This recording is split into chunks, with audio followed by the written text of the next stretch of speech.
o campeonato mais disputado do mundo. Dos 20 times principais, quase todos já foram campeões pelo menos 2 vezes. O que dá para imaginar o tamanho do equilíbrio entre os clubes. O Campeonato Brasileiro é um dos campeonatos mais difíceis do mundo, sendo a liga mais valiosa do continente americano, no top 1 do ranking com a competição mais cara das Américas, segundo o SofaScore, o site que traz dados e estatísticas em tempo real, e aponta que o futebol brasileiro está avaliado em um montante de mais de 1 milhão de euros e é a 7ª liga mais valiosa do mundo. E aí galera, eu sou o Rodolfo Araújo, tá começando mais um vídeo do canal Perninhas do Esporte e hoje vamos ver a história do Brasileirão.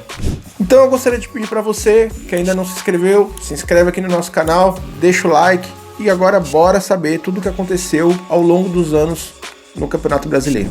Há alguns anos, o Campeonato Brasileiro Série A não sofre grandes mudanças em seu formato de disputa, o que gera estabilidade para os clubes, jogadores e para quem acompanha a maior competição de futebol do país. Mas nem sempre foi assim. O modo de quem entra, quem é rebaixado, quem é campeão e até o nome já mudaram algumas vezes. O Campeonato Brasileiro começou em 1959, depois que o Brasil foi campeão da Copa do Mundo de 1958. O primeiro campeonato brasileiro reconhecido pela Confederação Brasileira de Futebol, que é a CBF, é a Taça Brasil. Ela foi criada na época pela então Confederação Brasileira de Desportos, a CBD. A Taça Brasil reunia os campeões dos principais estaduais, e o campeão representava o Brasil na Copa dos Campeões da América, a atual Libertadores, como é feito até os dias de hoje.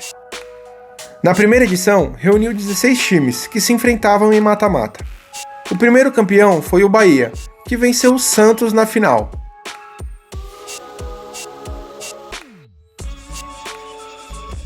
A Taça Brasil ficou conhecida assim até 1968. Só que em 1967 surgiu o torneio Rio-São Paulo, que reunia equipes dos 2 estados e foi ampliado para o nível nacional sob a organização das federações paulista e carioca, sendo expandido para incluir equipes de outros estados e passando a ser considerado uma competição nacional, tornando-se o primeiro campeonato a englobar os principais clubes do país, ficando conhecido como Torneio Roberto Gomes Pedrosa ou Robertão, em homenagem ao goleiro que foi do São Paulo e da seleção brasileira. Em 1968, começou a ser chamado Taça de Prata e ocorria paralelamente à Taça Brasil. Porém, começou a ganhar mais destaque, tanto da imprensa quanto dos torcedores. Isso fez com que a CBD unificasse os campeonatos e criasse o Campeonato Nacional a partir de 1971.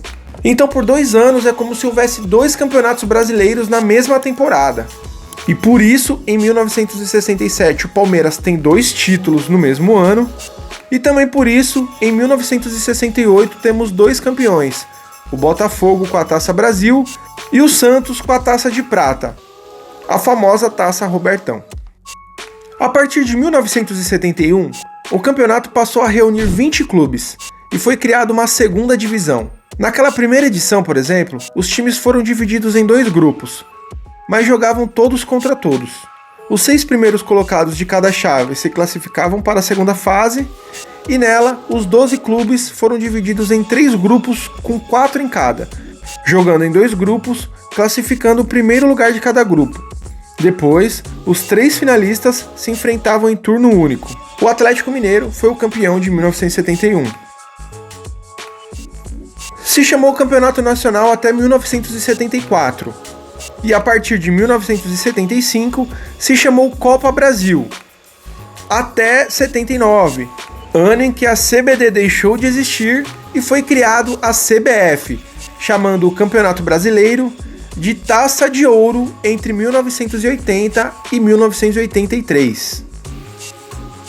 Daqui em diante fica um pouco confuso. Em 1984 se chamou Copa Brasil de novo. Em 1985 de novo Taça de Ouro. De 1986 a 1988, voltou a chamar Copa Brasil, só que agora deram o nome de Taça União. De 1989 até 1999, o nome foi simples, Campeonato Brasileiro. Só que em 99 teve uma confusão. Naquele ano, a CBF decidiu que a média de pontos dos anos anteriores seria utilizada para definir a classificação final. Por esse modelo, o Gama foi rebaixado, mas a equipe se sentiu prejudicada por causa de um fator inusitado ligado ao São Paulo. O clube do Morumbi escalou em partidas de 1999 contra o Botafogo Internacional o atacante Sandro Hiroshi. O jogador atuou com a idade adulterada nos seus documentos de registro, esquema conhecido como gato. O São Paulo acabou punido com a perda dos pontos conquistados nessas duas partidas e, graças à mudança no resultado, o Botafogo se livrou do rebaixamento e sobrou para o Gama ter de ficar nas últimas posições. Mas o time do Distrito Federal não se conformou. Disposto a se manter na elite, o Gama acionou a Justiça Comum contra a CBF. A entidade então acabou sendo punida e ficou impedida de organizar o Brasileirão de 2000. Com a CBF proibida, o Campeonato Brasileiro foi organizado pelo Clube dos 13 naquele ano, chamado de Copa João Avelange, onde o Vasco foi campeão, e foi o único campeonato a não ter sido oficialmente organizado pela CBF, mas posteriormente a CBF reconheceu como o Campeonato Brasileiro do ano 2000. A partir de 2001, a CBF voltou à organização do Brasileirão. Em 2001 e em 2002, os 8 melhores iam para as quartas de final. Como vocês perceberam, era uma bagunça. Não tinha estabilidade, no sentido de ter um formato claro, todo ano mudavam as regras, o número de participantes. Infelizmente, uma das características do Campeonato Brasileiro foi a falta de padronização no sistema de disputa, que mudava a cada ano. E após a CBF fazer um planejamento que visava organizar o confuso calendário do futebol nacional, foi reduzido o tempo disponível para as competições estaduais e assim adotado o sistema de turno e retorno como forma de disputa. Como esse sistema também exigia muito tempo do calendário, foi reduzido o número de competidores. Então, a partir de 2003, a CBF adotou o sistema de pontos corridos. E desde então, com essa mudança no sistema de disputa, não existe mais o mata-mata. O torneio organizado pela CBF dá acesso ao campeão, o vice, o terceiro, o quarto, o quinto e o sexto colocados à Copa Libertadores da América. E assim permanece até os dias de hoje. Agora, algumas curiosidades sobre o Brasileirão. Apenas 4 clubes, em 6 ocasiões, conseguiram consagrar-se campeões brasileiros invictos. O Palmeiras, em 1960, o Santos, em 1963, 64 e 65, o Cruzeiro, em 66, e o Internacional, em 1979. Desde que passou a ser disputado no sistema de pontos corridos, nenhum clube conseguiu ser campeão invicto. Em 1977, tanto o vice-campeão, que foi o Atlético Mineiro, quanto o quinto colocado, que foi o Botafogo, terminaram o campeonato sem derrotas, mas o campeão naquela temporada foi o São Paulo. Em 2023, a CBF reconheceu o Torneio dos Campeões de 1937 como a primeira edição do Campeonato Brasileiro, tendo o posto de primeiro campeão brasileiro voltado a ser do Atlético Mineiro e não mais do Bahia.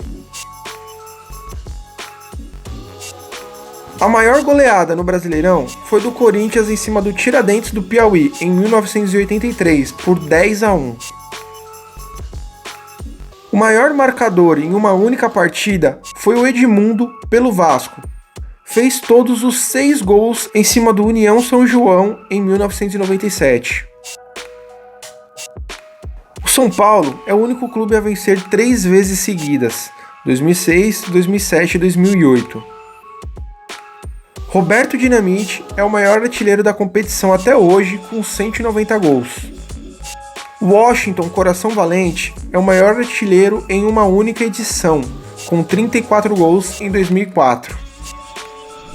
Em 2010, a CBF decidiu unificar os títulos brasileiros anteriores a 1971, que pertencia aos cuidados da extinta CBD, e passou a considerar na época a Taça Brasil de 1959 como sendo a primeira edição do Brasileirão.